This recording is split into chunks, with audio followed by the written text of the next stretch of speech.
अब तैयारी पूरी है इजराइल की। पिछले 3 से 4 दिनों में चारों तरफ से घेर लिया है गाजा पट्टी को, और इसीलिए अब हम ये सवाल पूछ रहे हैं कि कैसे खत्म होगा बंधक संकट, क्योंकि ये दावा किया गया है अल कासिम की ओर से कि 200 बंधक बनाए हैं इजराइल के भी और दूसरे देशों से भी। क्या गाजा पर बमबारी रोके इजराइल, इससे बंधक संकट खत्म हो सकता है?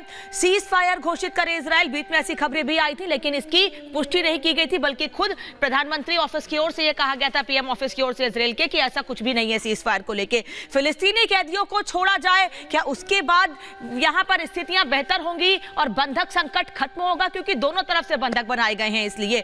और 6000 कैदियों की रिहाई की मांग की जा रही है। सीधे सीधे हमास के ये आतंकी कह रहे हैं कि हमारे कैदियों को रिहा कीजिए, तब हम आपके बंधकों को छोड़ेंगे। गाजा की बिजली पानी बहाल हो, जैसे ही हमला हुआ था वैसे ही गाजा की बिजली पानी काट दी गई थी, और इसीलिए कि हम ये कह रहे हैं कि अगर क्या गाजा की बिजली पानी बहाल हो जाती है तो क्या यह बंधक संकट खत्म हो जाएगा देवनाथ सर, और क्या जो हालात बन रहे हैं वो सुधर जाएंगे?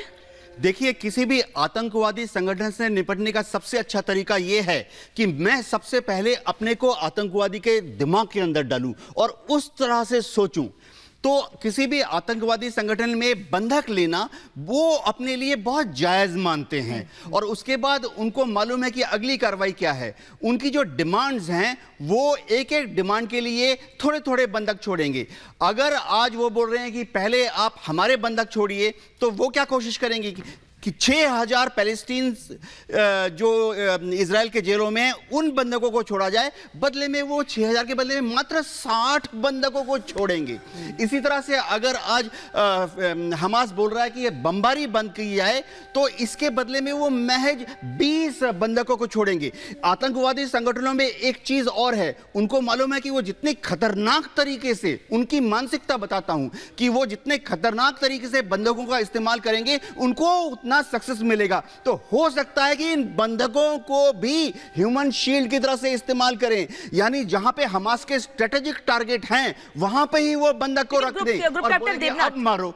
ग्रुप कैप्टन देवनाथ जी, देवनाथ, क्या ये जो हमने पॉइंट्स बताए हैं इनमें से कोई भी पॉइंट फिजिबल है? क्योंकि इजराइल तो झुकने को तैयार नहीं है, और जो हमने दिखाया उसमें ऐसा लग रहा है कि अगर इजराइल उनके सामने झुक जाता है या कोई हथियार डाल देता है, क्योंकि हम दोनों पॉइंट्स पर बात कर रहे हैं, दोनों एस्पेक्ट पर, क्या हमास झुकेगा या इजराइल झुकेगा? हमने हमास का भी दिखाया था, तो क्या ऐसा फिजिबल है कि कुछ इसमें से हो सके?